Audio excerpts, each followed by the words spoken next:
Queridos, hoje eu queria compartilhar com vocês um título da mensagem, é A Força do Coração Alegre. A Força do Coração Alegre. Em Provérbios 15:15 diz, todos os dias são difíceis para os que estão aflitos. Vou repetir. Todos os dias são difíceis para os que estão aflitos. Mas a vida é sempre agradável para as pessoas que têm coração alegre. Veja bem, todos nós passamos por lutas, isso não é o que nós estamos tratando aqui. Todo e qualquer evangelho que prega um evangelho sem lutas, sem batalhas, sem dificuldades, não é bíblico. Jesus nos advertiu, no mundo vocês vão passar por lutas, no mundo vocês vão passar por aflições, mas animem-se, tenham bom ânimo, porque eu venci o mundo. Então, o problema não é se vamos ter dificuldades ou se não vamos ter dificuldades. Nós já sabemos disso, somos adultos em Cristo, amém, queridos? Então, vamos ter dias de sol, vamos ter dias de tormenta, vamos ter momentos de alegria, momentos de tristeza, porque faz parte da vida. O que é que esse versículo quer nos dizer? Esse versículo quer dizer que o problema não é o que nós vamos passar, porque isso faz parte da nossa vida, faz parte do treinamento em Deus. O que esse versículo está dizendo é como é que nós vamos passar isso? Como é que nós vamos ver isto? O que ele está nos mostrando é que tem pessoas, e tem pessoas. O dia é o mesmo. Está aqui um dia ensolarado. Para a pessoa que tem o coração alegre, ela vê virtudes nesse dia.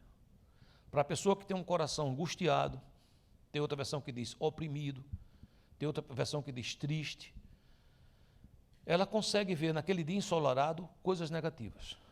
Ela diz, hoje vai ser um dia de calor tremendo, vai ser um dia daqueles. Ai, Miami. Então, o que a palavra está nos mostrando com relação a isso, é que, apesar de ter essa diferença, mas isso vai determinar o resultado das provas. Como é que eu vou sair do outro lado? Preste bem atenção a uma coisa interessante. Ontem pregava eu aqui no culto espanhol sobre vencer o medo, não é? Quando o salmista diz, e não temerei mal algum. Não significa que você não vai ter medo nunca. Significa o que é que você vai fazer em seguida, após você sentir medo. Quando você vê, por exemplo, vários exemplos na Bíblia, por exemplo, o rei Josafá, a Bíblia diz que ele disse, e o rei Josafá teve medo, imediatamente se posicionou. Passou a orar e a jejuar. E aí vem a solução. Então, o problema não é o impacto, o primeiro impacto. O problema é o que é que eu vou fazer a seguir. Eu recebo uma má notícia. Eu fui infectado. Problemas no meu coração. Isso todos nós podemos passar. O problema é o que é que vai acontecer em seguida. Saí de casa desprevenido. Quando eu estou saindo do lugar que eu fui, está uma chuva torrencial. Não trouxe guarda-chuva. Não trouxe nada. Nesse primeiro momento, é constrangedor. Mas o que é que eu vou fazer a seguir? Qual a minha atitude logo depois disso? Fiz um contrato, combinei algo, e alguém falhou, quebrou o contrato. No primeiro momento é ruim. Mas o que é que eu vou fazer a seguir? Como é que eu vou agir a seguir? O meu filho acidentalmente quebrou um cálice, que eu gosto muito, um copo que eu acho lindo. Eu trouxe da Tchecoslováquia. Aí ele quebrou o copo. Esse momento não é bom. Mas o que é que eu vou fazer a seguir? Eu vou entender que foi um acidente, eu vou perder completamente a paciência com meu filho. É importante para a gente entender melhor esse versículo, ler um pouco mais, né? Ler o contexto, aonde ele está. Provérbios 15, eu vou começar do versículo 12. E ele vai começando a falar de um tipo de homem e de outro tipo de homem, de um tipo de homem e de outro tipo de homem. E você fala, qual é a diferença desses homens, pastor? É o coração que eles têm. Um tem um coração chamado alegre, ou um coração fortalecido, ou um coração firme, e o outro tem um coração abatido, ou um coração triste, ou um coração instável. Começa assim, o homem vaidoso não gosta de quem o corrige. Ele nunca pede conselhos aos sábios. A alegria embeleza o rosto, mas a tristeza deixa a pessoa abatida. Quem é sábio procura aprender, mas os tolos estão satisfeitos com sua própria ignorância. Todos os dias são difíceis para os que estão aflitos, mas a vida é sempre agradável para as pessoas que têm coração alegre. É melhor ser pobre e temer a Deus, o Senhor, do que ser rico e infeliz. É melhor comer verduras na companhia de quem a gente ama, do que comer a melhor carne, onde existe ódio. A pessoa de mau gênio sempre causa problemas, mas a que tem paciência traz a paz. O preguiçoso encontra dificuldades por toda parte, mas para a pessoa correta, a vida não é tão difícil. Sem conselhos, os planos fracassam, mas com muitos conselheiros há sucesso. Saber dar uma resposta é uma alegria. Como é boa a palavra certa, na hora certa. Amém? Feche um pouquinho seus olhos, coloca a mão no seu coração e ore assim: Senhor Deus, essa é uma porção da Tua palavra. Ela é viva e eficaz, mais penetrante do que espada de 2 gumes. O Senhor me conhece, sabe tudo o que preciso. Fala meu coração, Senhor, para que a Tua palavra entre em mim e produza vida na minha vida. Amém. O versículo base, versículo 15, na NVI, diz: todos os dias do oprimido são infelizes, aqui ele já chama oprimido, mas o coração bem disposto, ou seja, o coração alegre, aqui ele chama de bem disposto, está sempre em festa. Na NTLH, nova tradução na linguagem de hoje, diz: todos os dias são difíceis para os que estão aflitos, mas a vida é sempre agradável para as pessoas que têm coração alegre. Vamos entender isso com calma dentro do próprio texto que nós acabamos de ler. Um coração aflito não é necessariamente uma pessoa que está passando por uma aflição. É o que eu acabei de explicar há pouco tempo. Todos nós podemos passar por aflições e ficar temporariamente aflito. O problema é quando isso se instaura. Eu passo a estar nesse estado de aflição por horas, por dias, por semanas. O que a Bíblia está dizendo é que a consequência é drástica. Essa pessoa se isola, essa pessoa não quer saber de conselho, essa pessoa muda o seu humor, essa pessoa começa a adoecer, essa pessoa começa a ver tudo ruim ao seu redor. Essa aflição, essa angústia de alma se apodera, se instaura e começa a produzir todos os seus efeitos negativos. O contrário também é verdade. O que eu quero declarar logo de cara aqui para a gente é que isso não é congênito. A pessoa, nasceu o meu filho, foi, que pena, esse menino tem um coração aflito. Nasceu outro, esse tem um coração alegre. Porque nós não estamos falando aqui de gênio de temperamento, nós estamos falando de um gênio adquirido. É outra coisa. Por isso estou pregando. Um coração abatido ou um coração alegre se desenvolve. Nós podemos desenvolver. Por isso que eu estou falando isso, porque eu não sei onde você está hoje. Eu sei onde muitas vezes eu me meto. E se há um momento da minha vida que eu me vejo e que naquele momento eu sou este que tem um coração abatido, eu sou esse que tem um coração oprimido, eu sou esse que tem um coração aflito, é preciso tomar uma consciência que isso não entrou de um dia a outro. Eu permiti que algumas coisas viessem acontecendo e eu fui deixando isso no meu coração, e agora eu me encontro nesse lugar. E os efeitos vêm. O contrário também é verdade. Uma pessoa que tem um coração estável, forte, alegre, essa pessoa desenvolve esse coração. Então é possível, pastor, uma pessoa que tem um coração triste, desenvolver um coração alegre e sair desse lugar? A boa resposta é sim. Amém, queridos? Porém, tem um aviso, o contrário também é verdade. Uma pessoa que tem um coração estável, alegre, firme no Senhor, ela começa a esquecer dos princípios que o levaram a ter esse coração, começa a esquecer das coisas que o fizeram adquirir esse coração e começa a fazer exatamente as outras coisas, e com o tempo ela vê que ela está perdendo a paz. Ela está perdendo a alegria.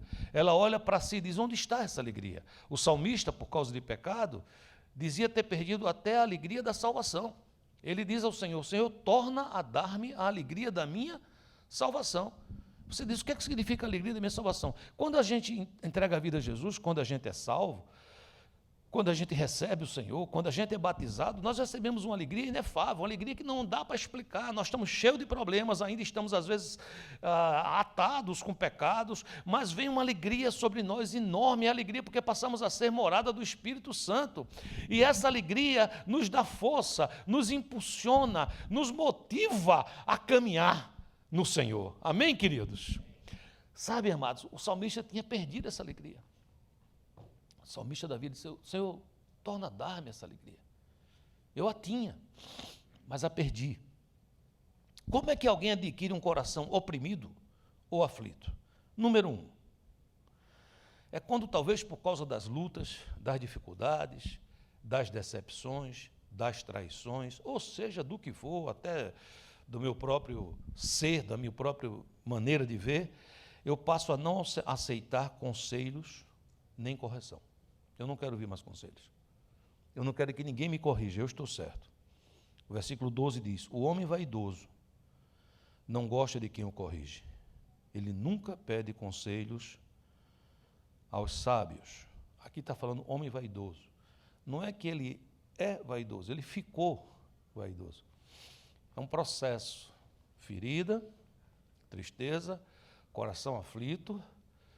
Eu digo, eu me basto, não quero ouvir mais ninguém, e então eu adquiro um coração vaidoso.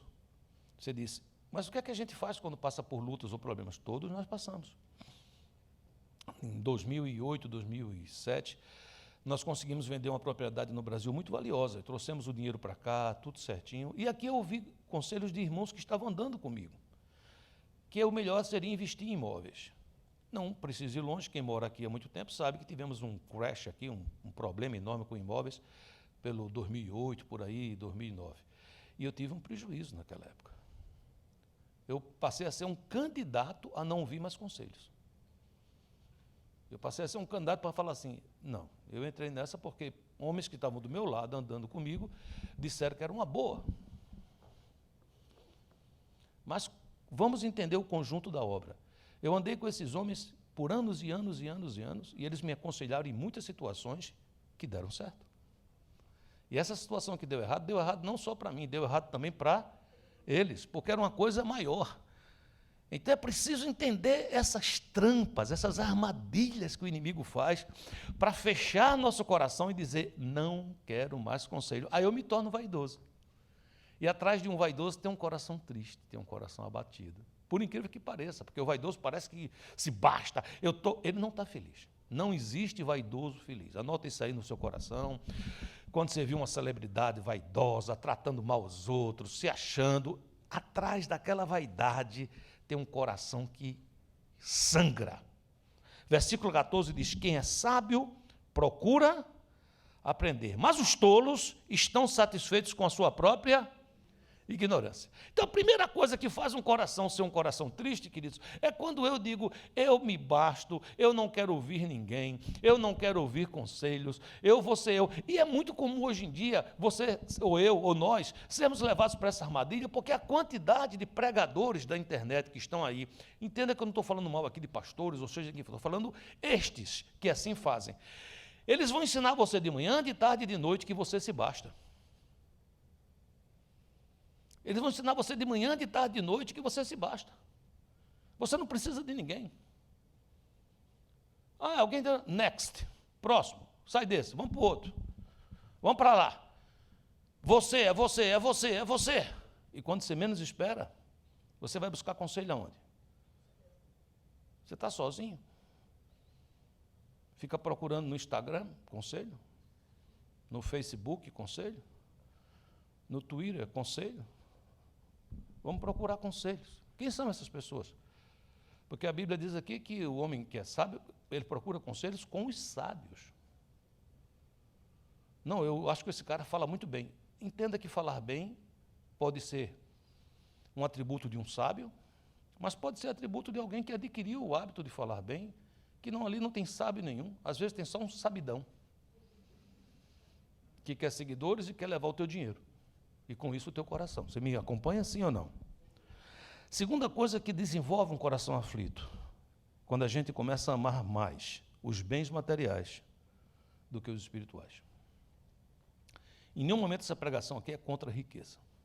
Eu estou falando sobre eu tenho que fazer uma opção sobre bens espirituais e bens materiais. E eu passo a amar mais, adquirir os bens materiais, mesmo que eu saiba que estou perdendo bens espirituais. Por isso, no versículo 16 diz, é melhor ser pobre e temer a Deus, o Senhor, do que ser rico e infeliz. É uma opção. Vez por outra eu vejo umas coisinhas engraçadas na internet, né? Coisas assim que vão quebrando os princípios. Fala, você venderia a sua esposa, ou você venderia o seu esposo por $1 milhão? Aí a pessoa pensa assim e diz, no débito ou no crédito? É engraçado, a gente acha engraçado. Mas sem querer isso vai...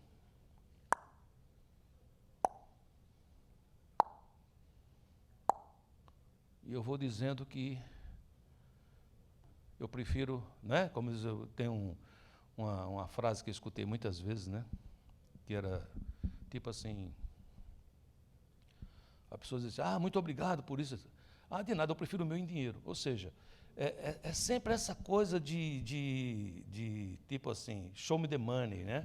Eu quero saber o que é que está acontecendo, quais são os bens.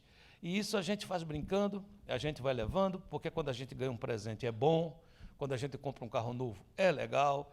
É muito difícil uma pessoa comprar um carro novo, bonito, que ele gostou, e chegar em casa chorando, comprei esse carro novo. Não é? A não ser que ele saiba que foi enganado. O carro valia 10 e ele comprou por 30, né? Já assinou o documento. Aí é motivo de choro, não pelo carro, mas pelo negócio. Não é? Mas, geralmente, essas coisas trazem alegria. E não tem nenhum erro em ter alegria com essas coisas. O problema é quando eu me vicio nesse tipo de alegria. Quando eu preciso sempre adquirir mais e mais. Eu tenho um business. Se vocês todos não forem meus clientes, eu sou muito infeliz e vocês não são de Deus. Imagina, uma igreja como a nossa, nós aqui temos várias pessoas que trabalham na mesma coisa. Eu tenho... Quantos aqui são broker? Levanta a mão aí. Roberto é broker também? Levanta a mão. Realtor, pronto, realtor. 1, 2, 3... Eu vi 3 mãos aqui agora, eu já sei que tem mais uns 8 ou 3. Aí você diz, e aí, o que é que se faz? Vocês brigam muito entre vocês? Temos que viver em união. Por quê? Porque esse é o ponto. Quanto é que vale as coisas materiais? Quanto é que vale as coisas espirituais? Não podemos perder esse ponto, gente. Não podemos perder esse ponto. É importante entender. Você fala, o que é que acontece se eu perder? Pastor, eu quero perder.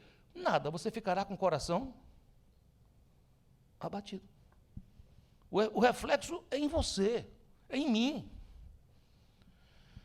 Imagina eu estar aqui preocupado, porque em Miami tem muitas igrejas evangélicas. Oh, meu Deus, como tem igreja evangélica aqui? O que é que eu faço da vida? Louve a Deus, porque tem muitas igrejas evangélicas para que muitas pessoas se convertam e louvem ao Senhor. Isso aqui é outra visão. Terceiro ponto importante, queridos, é quando a gente começa a preferir as coisas às pessoas.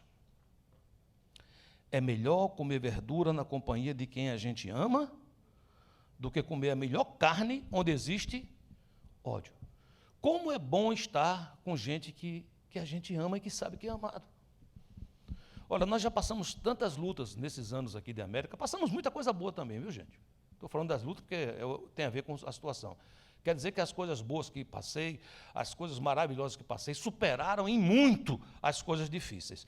Mas as coisas difíceis que eu passei, Deus sempre colocou ao meu lado homens, irmãos e irmãs que me amavam, que me corrigiam, que me abraçavam. Aqui nessa igreja nós temos 2 tipos de presbitério.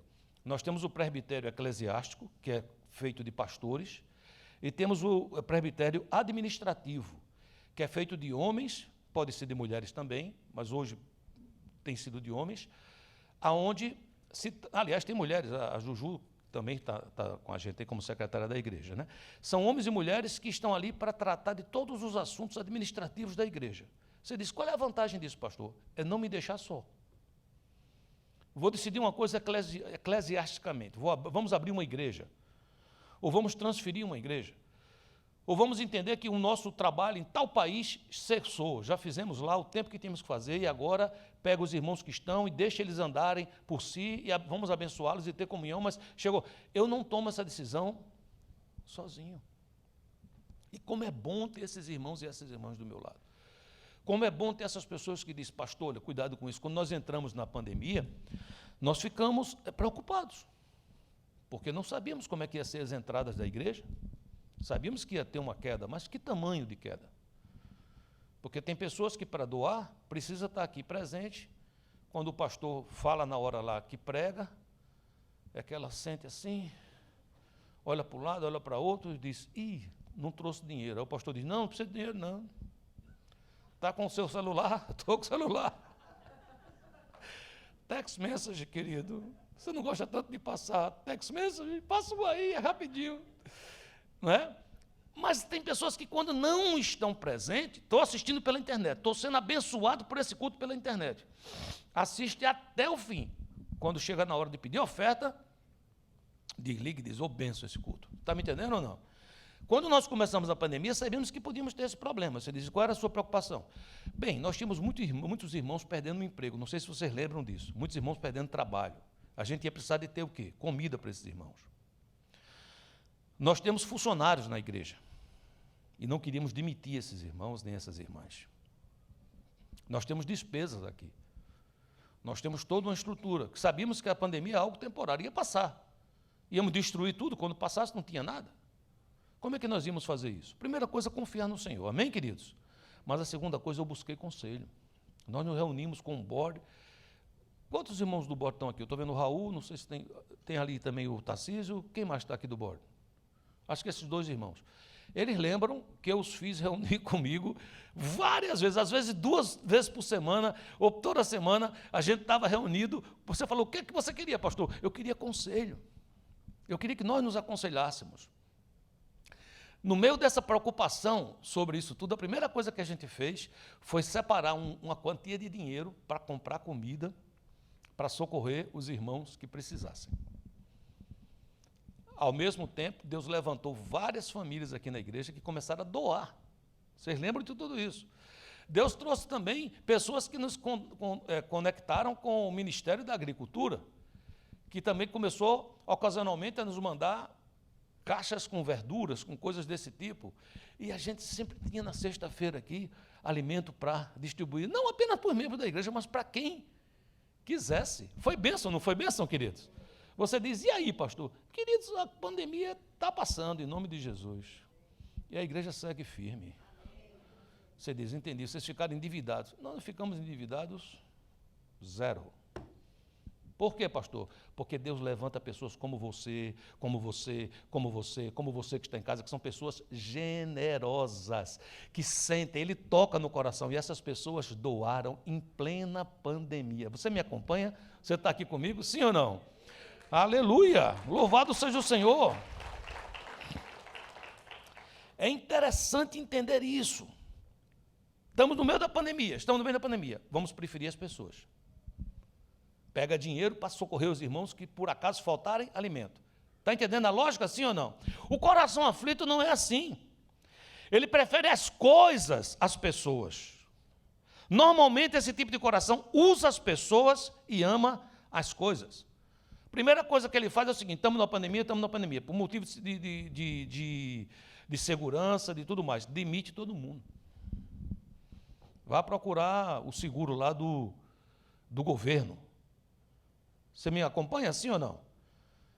Você diz, o que é que significa isso, pastor, na prática? Todo mundo tem que ser como você está dizendo? Não, nem todo mundo. Estou só explicando a você que você sempre vai ter a opção de você preferir pessoas ou coisas, coisas ou pessoas. E o coração aflito, ele se desenvolve, porque toda vez que tem essa esquina, ele prefere as coisas às pessoas. Quarto ponto importante. Com tudo isso que eu estou dizendo, ele finda desenvolvendo um mau temperamento. Olha o que diz o versículo 18. A pessoa de mau gênio sempre causa problemas, mas a que tem paciência traz a paz.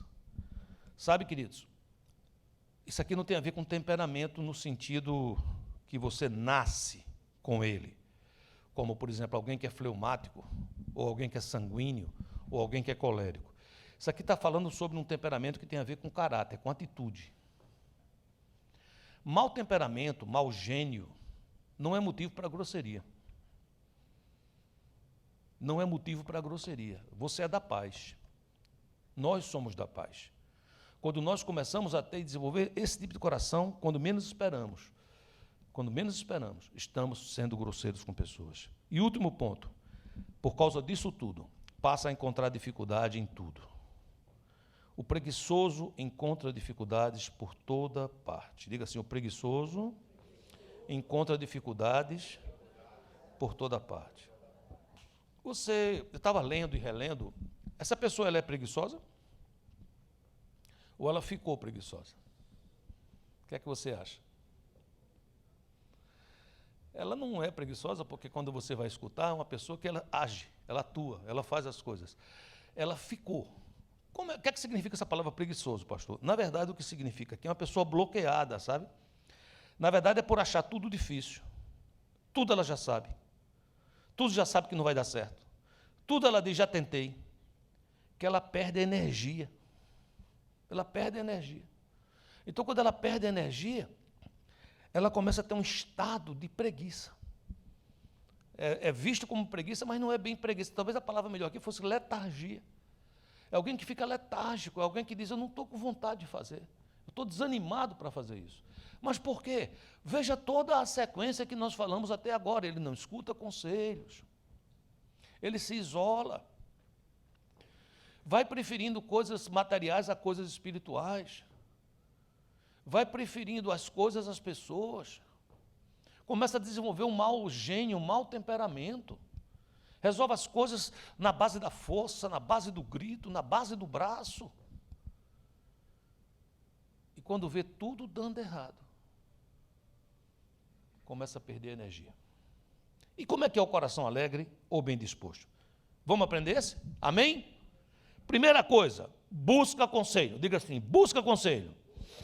14a, quem é sábio procura aprender. Não, já sei muito, querido, você pode saber, mas você sempre tem mais para aprender. Eu posso aprender de todo lado, posso aprender com uma criança, com um adulto, com um garçom que me serve, com um pastor que prega, com um irmão que me dá uma palavra, com a própria palavra, claro, esse é o melhor dos professores, com o Espírito Santo, amém? Mas aqui nós estamos falando sobre alguém que é capaz de buscar conselhos em pessoas. Versículo 22, sem conselhos, os planos fracassam, mas com muitos conselheiros há sucesso. Então, você quer desenvolver um coração alegre? Quero. Procure conselheiros sábios. Não dê seus ouvidos às pessoas que vão dizer tudo que você quer ouvir. Como é comum hoje em dia fechar os ouvidos a pessoas que estão perto e abrirem os ouvidos para pessoas que estão do outro lado do Atlântico. Um dia desse, escutei um casal com crise, problemas tremendos, e disse, não, pastor, nós elegemos um pastor que mora lá no sul do Brasil. Ele agora é o nosso pastor. É para o Zoom. É uma beleza para dar errado. Compreende o que eu estou dizendo, sim ou não? Você tem que procurar pessoas que você entenda, essa pessoa anda com Deus. Ela falha, ela é imperfeita, mas ela é sábia, porque ela, quando erra, ela volta, ela pede perdão, ela conserta, ela está do meu lado. Eu quero ter conselhos sábios. Quando você começa a buscar conselhos, você vai entender isso. Há pouco tempo atrás, eu trouxe aqui para vocês uma pregação chamada O Bom Combate. Não sei se vocês lembram dessa pregação. Nessa pregação eu dizia que para que eu entenda o que é o bom combate, em primeiro lugar eu tenho que entender o que foi que Deus me chamou, qual é o meu chamado, o que é que Deus quer que eu faça. Então, a partir daí, isso passa a ser o meu challenge.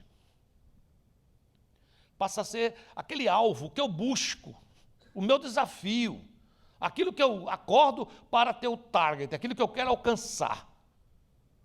Então, toda vez que eu passo por algo, antes de você tomar uma decisão, você deveria parar. Eu deveria parar. E a segunda coisa é pensar, isso faz parte do meu combate? Isso faz parte da minha luta? Ou eu estou sendo chamado para lutar a luta de outro? Você diz, mas como é que eu vou entrar na luta de outro? Geralmente, pelas vias emocionais. Emocionalmente, eu tomo as dores de outrem. E eu começo a trabalhar naquela direção. Então, quando a gente aprende a parar, pensar no chamado, a gente faz uma escolha bem melhor. E isso significa que, enquanto eu paro, que eu penso no chamado, eu estou buscando conselhos, eu estou lendo a palavra, eu estou procurando pessoas. Como consequência disso, eu passo a desenvolver um coração que eu amo a Deus acima de tudo. Como diz o 16, é melhor ser pobre e temer a Deus, o Senhor, do que ser rico e infeliz. Torna a dizer que isso não incentiva a pobreza, mas é uma definição de prioridade. Deus quer me dar riquezas, eu recebo. Deus quer me dar prosperidade, eu recebo. As usarei para ajudar as pessoas, usarei para mim, usarei para o reino de Deus, não necessariamente nessa sequência, mas o que eu estou dizendo aqui a vocês com clareza é que não é o ponto de ter ou não ter, mas é qual é a minha prioridade. Qual é a minha prioridade? É amar a Deus acima de todas as coisas? Em Marcos 12, 30 diz, amarás, pois, o Senhor teu Deus de todo o teu coração. Não é ame muito a Deus. Não, ele está dizendo assim, amarás o Senhor teu Deus de todo o teu coração. Pastor, você não imagina como eu tenho amado a Deus, sabe? Eu tenho feito isso. Não é suficiente. Eu sou pastor, eu tenho amado a Deus, eu saí de minha terra, da minha parentela, eu vim para cá para começar um ministério, é isso que eu amo a Deus. Não é suficiente. O ponto é, amarás o Senhor teu Deus de todo o teu coração, de toda a tua alma, de todo o teu entendimento e toda a tua força. É alguém que está dizendo assim, eu me apaixonei por Deus porque Ele se apaixonou por mim primeiro e eu não vou amá-lo 99%, eu vou amá-lo 100% com o meu coração, com a minha alma, com o meu entendimento e com a minha força. Posso escutar um amém a isso? Amém. Terceiro ponto, normal. Eu amo a Deus sobre todas as coisas, eu busco conselhos, eu passo a amar as pessoas e usar as coisas. É melhor comer verduras na companhia de quem a gente ama do que comer a melhor carne onde existe ódio. Dá para ver que o autor de Provérbios gostava de um churrasco, né? Porque ele entende que comer carne é bem melhor do que comer verdura. Ele entendia comer verdura quase como uma coisa, meu Deus, né? O que é isso, né? Então ele fala assim, olha, eu gosto muito de churrasco, eu gosto de uma picanha assada, meu Deus, é bom demais. Mas eu prefiro comer verdura na companhia de quem a gente ama, do que estar dividindo um churrasco no meio de gente que você sabe que está lhe odiando. Aquilo faz mal, dá uma úlcera tremenda. Amém, queridos? Sabe o que é que significa isso? Não. Significa que essa pessoa aprendeu a privilegiar os relacionamentos. Mas a gente demora tanto para criar um relacionamento. Você não acha, não? Um relacionamento não é uma coisa que você cria do dia para a noite. São anos para a gente criar um relacionamento. E às vezes a gente joga fora esse relacionamento por um negócio, por uma coisa. Essa pessoa é uma pessoa sábia, é um coração alegre, ela aprendeu a privilegiar os relacionamentos. Quarto ponto, por causa disso tudo, ela desenvolve paciência e passa a ser um estabelecedor da paz. É paciente para ouvir, é longânimo, demora para se irar, demora para se aborrecer, demora para se chatear. Isso não, ninguém nasce assim, viu? Você pode ver um bebê quando você toma o carrinho, está aqui dois meninos brincando. Um toma o carrinho do outro, outro dando a tapa para cima. É assim ou não é? Então isso é o normal. Sou criança, sou infantil, tomou meu pedaço de queijo, eu vou bater em você. Mas quando a gente cresce, quando a gente desenvolve, queridos, a paciência, a gente passa a estabelecer a paz. Olha o que diz o versículo 18. A pessoa de mau gênio sempre causa problemas, mas a que tem paciência traz a paz. 2 Coríntios 6,4 diz, pelo contrário, em tudo, recomendando-nos a nós mesmos, como ministros de Deus, na muita paciência, nas aflições, nas privações e nas angústias. O que é que o apóstolo Paulo estava dizendo? Estava dizendo assim, nós nos recomendamos como ministro de Deus, ou seja, nós somos qualificados como ministro de Deus, somos percebidos como ministro de Deus, não é nos muitos títulos que eu consegui, não é no que eu sei muito, é porque eu li muito livro, não é porque eu prego muito bem, não é isso. E é o quê que vai me recomendar como ministro de Deus? Na muita paciência, nas aflições, nas privações e nas angústias. É aquele homem maduro que aprende a esperar, que tem paciência, que é capaz de se colocar no lugar do outro, como Hebreus 6,15 diz, e assim depois de esperar com paciência, obteve Abraão a promessa. Amém, queridos? Último ponto. Um coração que a gente desenvolve dessa forma, não vai ser difícil ele ser correto. Não sei se me faço entender. Ele é correto. E tem sempre uma palavra que edifica. Não é uma coisa que ele precisa lutar para ser correto. Ele faz automático. O preguiçoso encontra dificuldade por toda parte, mas para a pessoa correta a vida não é tão difícil. Saber dar uma resposta é uma alegria. Como é boa a palavra certa na hora certa. É aquela pessoa que é correta, é aquela pessoa que vê o outro caminhando e cai a carteira do seu bolso. E ele diz, pega a carteira e entrega. Ele nem pensou, não teve tempo de pensar. Foi automático. Você fala, por que foi automático? Porque ele é correto. Eu contei já aqui na igreja, uma vez eu fui tomar um café aqui, num desses cafés que tem aqui com um irmão aqui da igreja, e eu fui depois no banheiro e lavei minha mão. Quando eu olhei, tinha um bolo de notas assim de $50. Eu peguei aquele bolo de notas, procurei, eu digo, se eu sair aqui no restaurante dizendo de quem é, vai aparecer muita gente. Eu fui até o gerente, disse, o senhor é o gerente desse lugar? É, alguém deixou esse dinheiro, estou lhe deixando nas suas mãos. Se o senhor quiser ficar, é um problema seu, mas eu acredito que esse cliente vai voltar, e eu estou lhe dando. Quando eu fui falar isso, ele chamou outra pessoa, vem cá fulano, esse senhor encontrou esse dinheiro, ele está dando aqui a gente. Para ele aquilo era o quê? Para mim foi automático. E, graças a Deus foi automático. Porque se não fosse automático, eu tinha contado. Eu tinha dito, quanto é que está dando aqui? Meu pai, o Senhor é Jeová Jireh, o Deus da provisão. Não sei se bota no bolso traseiro esquerdo ou direito, mas estamos na paz, né? Então essas coisas precisam ser assim, queridos. É uma coisa que não sou eu. Porque eu fui desenvolvendo, naquela hora, sem perceber, eu agi como Jesus agiria. Porque se eu fosse perceber, se eu tivesse com o coração aflito, se eu tivesse com o coração magoado, se eu tivesse todas essas coisas, eu teria muitas razões na cabeça para dizer, é isso, querido, tanto que já levasse na cabeça, agora é a tua vez. Compreende, sim ou não? E isso produz disfunção, isso não produz paz. Conclusão de tudo isso que eu quero dizer. Um coração alegre pode e deve ser desenvolvido.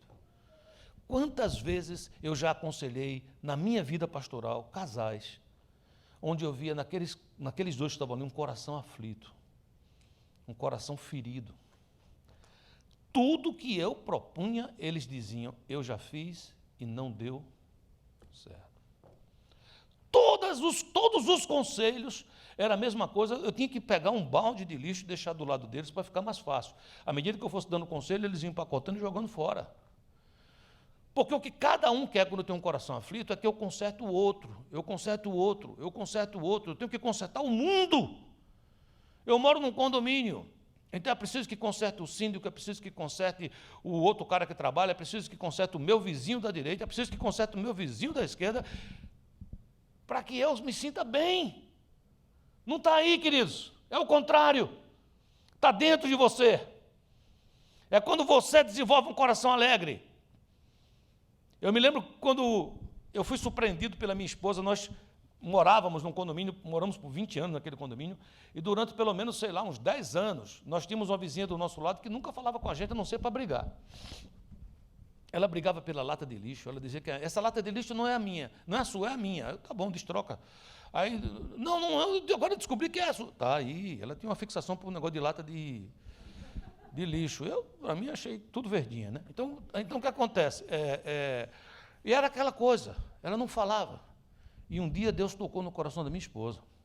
E ela foi lá na porta dela, bateu lá na porta, se apresentou. Não sei nem se levou uma comida, algo desse tipo, né? E ela chegou lá e disse assim: olha, eu sou sua vizinha aqui do lado. Ele disse: mas de que lado você é vizinha? Essa aqui do seu lado. Mudou agora? Ela disse: não, já fazem 12 anos que eu moro aqui do seu lado. Mas eu vim aqui porque eu lhe vejo sempre muito só. Ela era sozinha.